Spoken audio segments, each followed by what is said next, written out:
मित्रांनो, 2023 तलाठी भरती याची स्कोर कार्ड नुकतंच जाहीर झाले.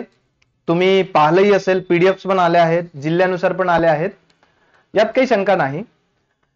पण आपला स्कोर किती येतो आहे, आपल्या समोर किती लोक आहेत हे कॅल्क्युलेट करायचं असेल तर हा व्हिडिओ तुमच्यासाठी खूप महत्वाचा. या व्हिडिओचे मित्रांनो दोन उद्देश आहेत. एक, माझे मागच्या आन्सर कीनुसार आणि या आन्सर कीनुसार किती मार्क्स वाढले, आणि दुसरा, तुमचा रँक ऍट प्रेझेंट काय लाय करतो, म्हणजे तुमचे आता ही फायनल रिझल्ट जेव्हा येईल त्यात तुमचं नाव असेल किंवा नाही, तुम्ही आता सेलिब्रेशन करू शकता. तर चला सुरू करूया हा व्हिडिओ. मित्रांनो, एक सांगेल की जर तुमच्यापैकी काही मित्रांचे स्कोर जर कमी येत असेल तर त्यांनी निराश होण्याचे कारण नाही.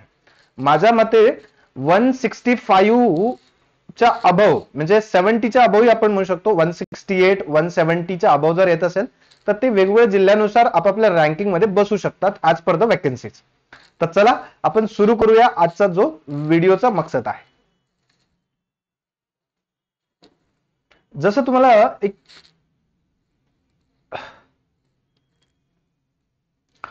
एक पीडीएफ दिसत आहे, एक एक्सेल शीट आहे.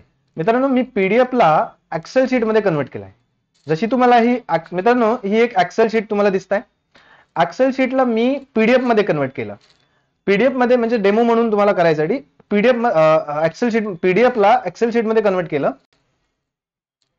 मित्रांनो, जशी ही तुम्हाला ही एक्सेल शीट दिसत आहे, मी जे काही पीडीएफ आपल्याला मिळाली आहे ती पीडीएफ ला एक्सेल शीट मध्ये कन्वर्ट केलं. एक्सेल शीट मध्ये कन्वर्ट केल्यानंतर सिलेक्ट ऑल म्हणजे कंट्रोल ए केलं. कंट्रोल ए केल्यानंतर डेटाला सिलेक्ट केलं. तर सिलेक्ट केल्यानंतर तुम्हाला इथं काय मिळतं, सिलेक्ट ऑल केल्यानंतर इथे एक सॉर्टचा ऑप्शन येतो. डेटावर क्लिक करायचं आणि इथे लावायचं आहे लार्जेस्ट टू स्मॉलेस्ट. असं जेव्हा आपण लावलं तर डेटा तुम्हाला डिसेंडिंग ऑर्डर मध्ये लागताना दिसतो. तर डिसेंडिंग ऑर्डर मध्ये जसा लागला तर तुमच्या समोर किती लोक आहेत ते तुम्ही इझिली कॅल्क्युलेट करू शकता ऍज पर द डिस्ट्रिक्ट, तुमच्या डिस्ट्रिक्टनुसार.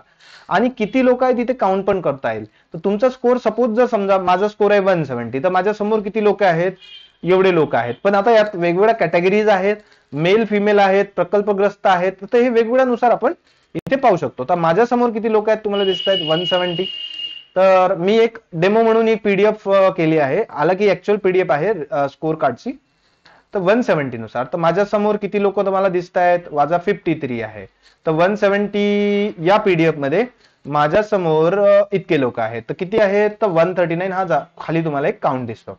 तर 139 लोक तुम्हाला पीडीएफ मध्ये दिसतात. ठीक आहे. आता दुसरा उद्देश, एक ही झाली पहिली पीडीएफ, दुसरी ही झाली पहिली एक्सेल शीट. आता दुसरी एक्सेल शीट पण आहे. दुसरी एक्सेल शीट नुसार मी असे डेमो म्हणून थोडे तुकडे केले त्यांचे आणि त्यानुसार तुम्हाला दाखवतोय. तर याच्यात या एक्सेल शीट मध्ये टॉपर जो आहे 196 चा आहे, आणि तुमचा कुठं स्कोर काय लाय करतो ते पण तुम्ही इथे पाहू शकता. सेम प्रोसेस इथे. तर एका पीडीएफ मध्ये नसेल जमत तर तुम्ही मल्टिपल पीडीएफ ला करू शकता. आता दुसरा उद्देश मित्रांनो, की माझा मागच्या आन्सर की नुसार किती स्कोर होता आणि या आन्सर की नुसार किती स्कोर वाढला आहे, तर तो पाहूया. मागच्या आन्सर की नुसार माझा स्कोर होता मित्रांनो 160.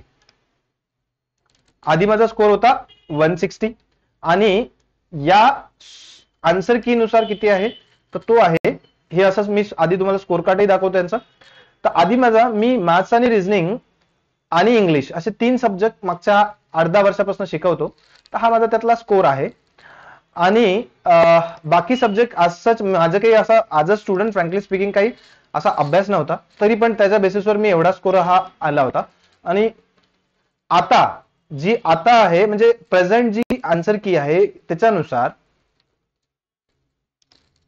तुम्हाला स्क्रीनवर दिसतोय एवढा स्कोर आहे. तो 170 पॉइंट समथिंग काहीतरी आहे, हा माझा स्कोर आहे. तर मित्रांनो, हा स्कोर वाढण्याचं जे काही कारण आहे ती आहे शिफ्ट डिफिकल्टी. मी being an faculty of maths and reasoning and English, तरी मला त्या शिफ्ट मध्ये थोडासा बाकीच्या शिफ्ट नुसार थोडा अवघड वाटत होता. अवघड म्हणजे मला तर डिफिकल्ट नाही गेलं, बट ऍज अ स्टुडंट तुम्हाला डिफिकल्टी जरूर फेस झाली असेल. तर मी पण त्याच नुसार माझे मार्क्स त्या शिफ्ट नुसार वाढलेले, कारण मॅथ्स आणि इंग्लिशचे स्पेशली मॅथ्सचे क्वेश्चन खूप डिफिकल्ट होते, त्याच्यामुळे हे स्कोर वाढलेले आहे. आणि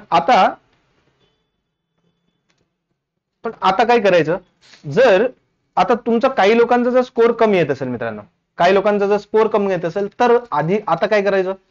आणि हे स्कोर दाखवण्याचा माझा काय उद्देश, की तुम्हाला याच्यामधून इन्स्पिरेशन मिळावी की तुमचाही स्कोर, ज्यांचा स्कोर कमी आहे त्यांनी खचून जाऊ नये.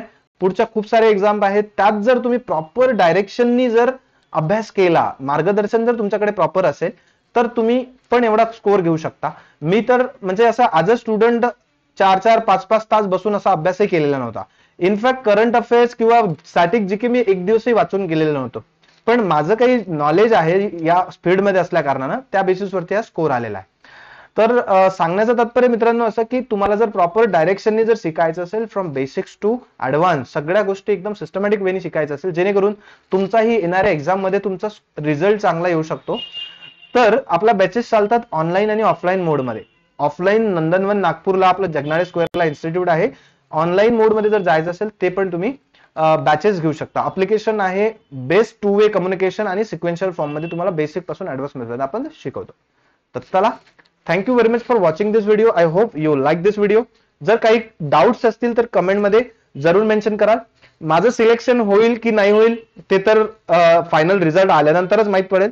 माझा रँक किती लाईक करतो मी तर तो कॅल्क्युलेट केला आहे. फायनल रिझल्ट जेव्हा येईल त्यानुसार आपल्याला माहितच पडेल. पण तुमचाही म्हणजे उद्देश असा होता की या स्कोर कार्ड तुमचं कुठे कुठे जातो, किती लाईक करतो हा दाखवण्याचा माझा उद्देश होता. तर thank you very much for watching. जर व्हिडिओ आवडल्यास लाईक करा, शेअर पण करा, आणि कोर्सेस बद्दल काही माहिती पाहिजे असेल तर डिस्क्रिप्शन मध्ये सगळ्या डिटेल्स दिलेल्या आहेत.